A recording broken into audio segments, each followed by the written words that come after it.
Hello students, welcome to all of you in my accountancy class. In today's lecture, we will discuss some numerical problems from our running chapter admission of a partner. So please open your NCERT book and open your chapter admission of a partner, question number 19. Question number 19 states that there are two partners A and B and their old profit sharing ratio is 3:2. They are admitting a new partner C for 1/4 share in their business. C will bring 30,000 rupees for his capital and he will come with requisite amount of goodwill. And the goodwill of the firm is valued at rupees 20,000. Their new ratio is also given in the question is 2:1:1. One more information is given in the question is that कि A and B brings their amount of premium goodwill after in the last. We have to pass necessary journal entries. So first of all our first entry will be, एक बार और हम question को और समझ लेते हैं कि A और B दो पार्टनर हैं जिनका ओल्ड प्रॉफिट शेयरिंग रेशियो 3:2 है.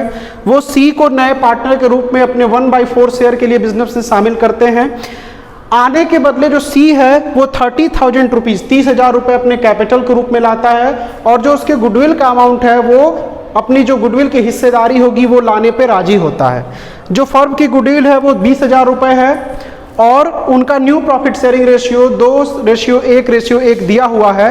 एक और इन्फॉर्मेशन दी गई है कि जो amount of goodwill old partner यानी ए और बी को मिलेगा वो अपने बिजनेस से वो विड्रॉ कर लेंगे.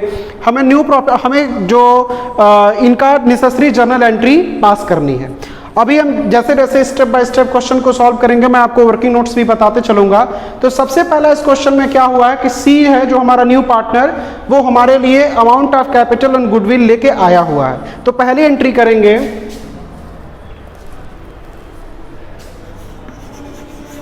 Cash account DR to seize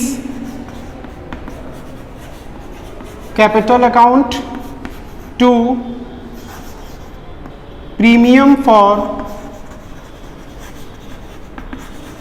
goodwill account.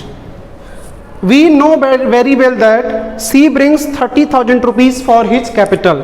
We put the value 30,000.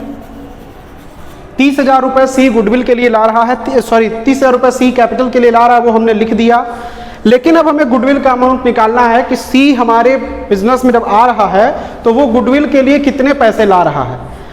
यहाँ आइए एक छोटा सा वर्किंग नोट देखते हैं.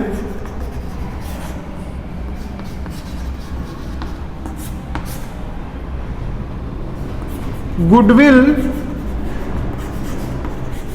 Of the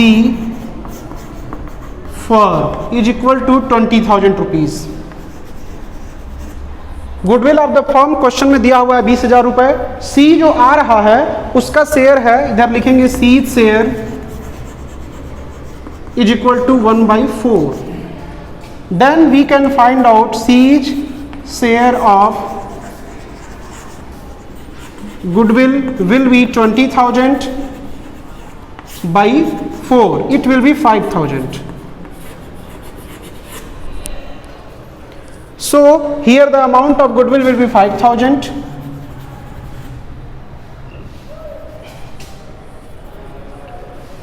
Here we write 35,000. 5,000 रुपये गुडविल का हो गया, 30,000 रुपये कैपिटल का हो गया, 35,000 टोटल हो गया. नरेशन मोस्ट इंपॉर्टेंट चीज लिखेंगे being amount of capital and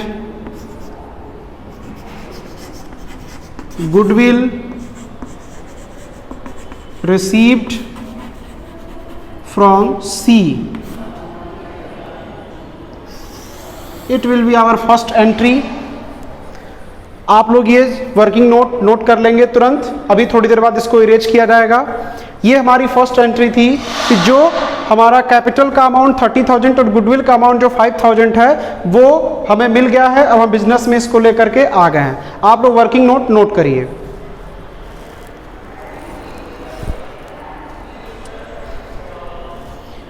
हमारी नेक्स्ट एंट्री होगी premium for goodwill account DR to A's capital account to B's capital account. Goodwill का अमाउंट यहां हम देख सकते हैं, ये 5000 है, यहां हम लिख देंगे। अब इसमें समझने वाली बात यह है कि जो ये अमाउंट ऑफ गुडविल है उसको हम किस रेशियो में अपने ओल्ड पार्टनर्स में डिवाइड करेंगे। ये आपको पहले बताया जा चुका है कि जब भी कोई न्यू पार्टनर एक बिजनेस में एंट्री करता है और वो जो अमाउंट ऑफ गुडविल लाता है उसको जो पुराने पार्टनर्स हैं वो अपने सैक्रिफाइसिंग रेशियो में डिवाइड करते हैं। ये मोस्ट इंपॉर्टेंट लाइन है जो आपको हमेशा याद रखनी है कि जब भी कोई नया पार्टनर बिजनेस में आता है और अमाउंट ऑफ गुडविल ले आता है तो अमाउंट ऑफ गुडविल का जो अमाउंट होता है वो हमारे जो ओल्ड पार्टनर्स हैं वो ओल्ड रेशियो में नहीं सैक्रिफाइसिंग रेशियो में बांटते हैं। अब यहाँ पे क्वेश्चन में आपको ओल्ड रेशियो 3:2 दिया हुआ है और न्यू रेशियो 2:1:1 दिया हुआ है। अब यहाँ से हमें सबसे पहले ए और बी का सैक्रिफाइसिंग रेशियो फाइंड आउट करना होगा और जब हम ए और बी का सैक्रिफाइसिंग रेशियो फाइंड आउट कर लेंगे फिर हम यहाँ पे अमाउंट को डिवाइड करेंगे। आइए इस जगह पे हम सैक्रिफाइसिंग रेशियो फाइंड करते हैं।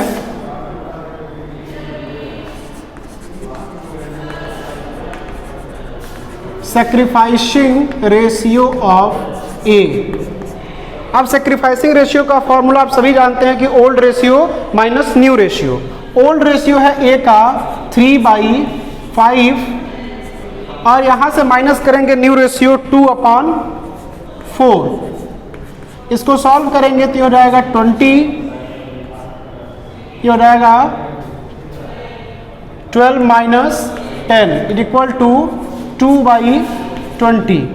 बी का फाइंड आउट करेंगे तो हो जाएगा 2/5 - 1/4। इसको फाइंड आउट करेंगे तो ये 20 और ये हो जाएगा 8 - 5 = 3/20। तो यहाँ से हमने देखा कि जो sacrificing ratio of A and B है वो 2:3 निकल के सामने आता है। अब ये जो 5000 रुपीज़ का अमाउंट प्रीमियम ऑफ गुडविल है वो हम ए और बी में सैक्रिफाइसिंग रेशियो में 2:3 में डिवाइड करेंगे। तो यहाँ पे ए को मिल जाएगा, जब हम 5000 रुपीज़ को 2:3 में डिवाइड करेंगे तो ए को 2000 और बी को 3000 मिलेगा। वो वैल्यू हम यहाँ पुट कर देंगे 3000। यहाँ नरेशन होगा being amount of goodwill distributed among old partners in sacrificing ratio। ये वेरी इंपॉर्टेंट लाइन है स्टूडेंट्स, आपको ये ध्यान रखना है कि कभी भी जो अमाउंट ऑफ गुडविल होगा वो ओल्ड पार्टनर सैक्रिफाइसिंग रेशियो में ही डिवाइड करेंगे। उसे किसी भी कीमत पे ओल्ड रेशियो में बांटने की गलती आप नहीं करेंगे। एक एंट्री और हमारी बचती है, जो एंट्री हमारी होगी अमाउंट विथड्रॉन करने की। ये हो जाएगा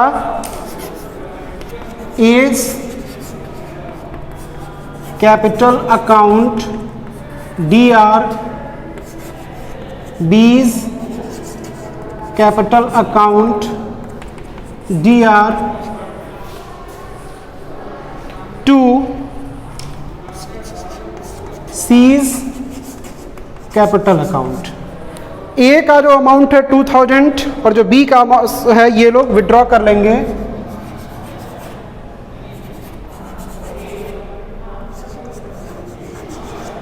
यहाँ नरेशन लिख देंगे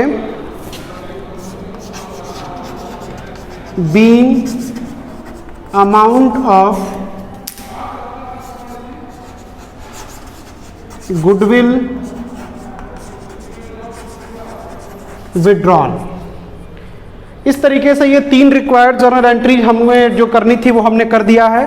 एक बार और मैं आपको एक क्वेश्चन एक्सप्लेन कर देता हूँ कि इसमें 2 ए और बी पार्टनर्स थे, उन्होंने सी को एडमिट किया 1/4 शेयर के लिए, सी 30,000 रुपीज़ कैपिटल के लिए और रिक्वायर्ड अमाउंट ऑफ गुडविल लेके आने वाला था। फर्म की गुडविल आपकी 20,000 रुपीज़ थी, सी 1/4 के लिए आ रहा था, तो इसीलिए जो उसे अमाउंट ऑफ गुडविल लाना है वो यहाँ हमने फाइंड किया 20,000/4 करके 5,000। यहाँ पे कैपिटल का 30,000, गुडविल का 5,000, 35,000 मिला। इसमें से जो कैपिटल का अमाउंट था वो तो बिजनेस में जाएगा, जो गुडविल का अमाउंट है वो ओल्ड पार्टनर्स अपने सैक्रिफाइसिंग रेशियो में इसको आपस में डिवाइड कर लेंगे। यहाँ हम लोगों ने सैक्रिफाइसिंग रेशियो फाइंड किया हुआ है।